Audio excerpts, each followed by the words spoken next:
teman-teman, selamat datang di Lady Magnifica Tell Stories. Ada satu nama yang hampir selalu disebut ketika manusia membicarakan akhir dunia. Sosok yang disebutkan akan muncul membawa tipu daya, kekacauan, dan kehancuran besar sebelum kiamat datang. Namanya Dajjal. Tapi pertanyaannya, benarkah Dajjal itu makhluk nyata yang akan datang di masa depan? Untuk menjawabnya, kita harus menelusuri jejak panjang kisah tentang Dajjal jauh sebelum nama itu bahkan dikenal oleh dunia Islam. Karena di balik kisah tentang makhluk akhir zaman ini tersembunyi catatan peradaban kuno yang mungkin tak pernah kita duga.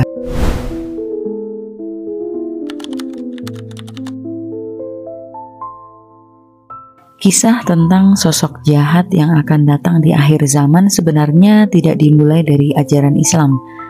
Jauh sebelum itu, bangsa-bangsa kuno di Mesopotamia dan Persia sudah mengenal konsep tentang makhluk jahat yang akan muncul menjelang kehancuran dunia. Dalam mitologi Persia kuno, dikenal tokoh bernama Ahriman, roh kegelapan yang menjadi musuh utama Tuhan Ahura Mazda. Ahriman diyakini akan muncul untuk menggoda manusia, menipu dan memerintah bumi sebelum akhirnya dikalahkan oleh sang penyelamat. Kedengarannya mirip dengan konsep Dajjal, bukan? Lalu ketika ajaran Zoroastrianisme berkembang, ide ini semakin kuat. Bangsa Persia percaya bahwa di akhir zaman akan datang masa kekacauan ketika iblis menipu umat manusia dan mengaku sebagai sosok suci. Kemudian, seorang penyelamat yang disebut Saoshyant akan turun untuk mengalahkannya dan memulai dunia baru. Konsep itu kemudian menyebar ke wilayah Yahudi dan Kristen, terutama setelah bangsa Yahudi hidup di pengasingan Babel. Dalam kitab Daniel dan Wahyu di Perjanjian Baru, muncul sosok bernama Antikristus, seorang manusia yang mengaku sebagai Tuhan dan menipu banyak orang. Ia akan muncul dengan kekuatan luar biasa, mengendalikan dunia dan akhirnya dihancurkan oleh Kristus sejati di akhir zaman. Dari sinilah ketika Islam datang beberapa abad kemudian, konsep makhluk akhir zaman sudah hidup di Timur Tengah selama ratusan tahun. Nama dan bentuknya berbeda, tapi esensinya tetap sama.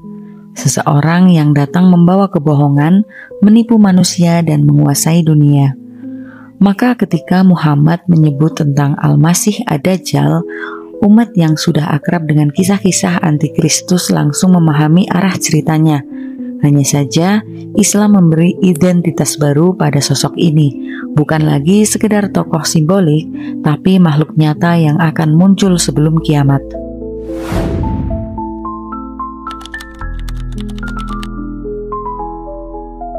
Dalam banyak hadis dan tafsir klasik, Dajjal digambarkan sebagai sosok yang sangat meyakinkan. Ia datang membawa surga dan neraka, padahal keduanya adalah tipu daya. Matanya buta sebelah, dan dahinya tertulis huruf kafir yang hanya bisa dibaca oleh orang beriman. Namun di balik semua itu, banyak sejarawan muslim yang melihat Dajjal tidak semata-mata sebagai individu, melainkan simbol kekuatan besar yang menyesatkan manusia.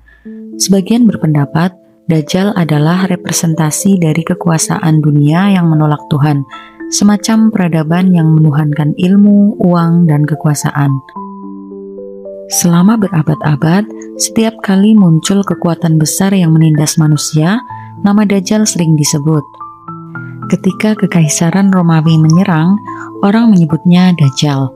Ketika teknologi mulai berkembang di Eropa, muncul tafsir bahwa Dajjal adalah lambang dari mata tunggal, pengawasan global, simbol kapitalisme, atau bahkan teknologi kecerdasan buatan di masa depan. Di abad ke-19, ketika dunia mulai memasuki era modern, para penulis barat juga mengaitkan kisah Dajjal dengan ide tentang manusia yang ingin menjadi Tuhan.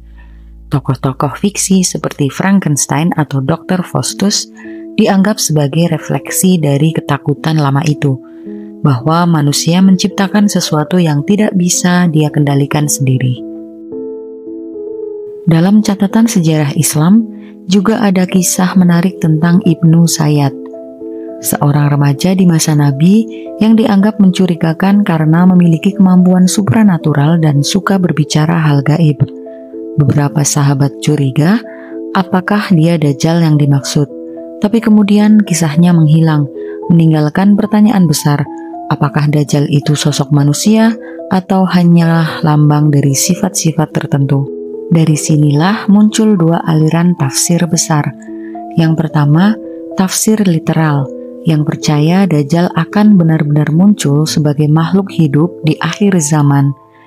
Yang kedua, tafsir simbolik, yang melihat Dajjal sebagai sistem atau peradaban besar yang menipu manusia. Dan menariknya, kedua tafsir itu terus hidup berdampingan hingga sekarang.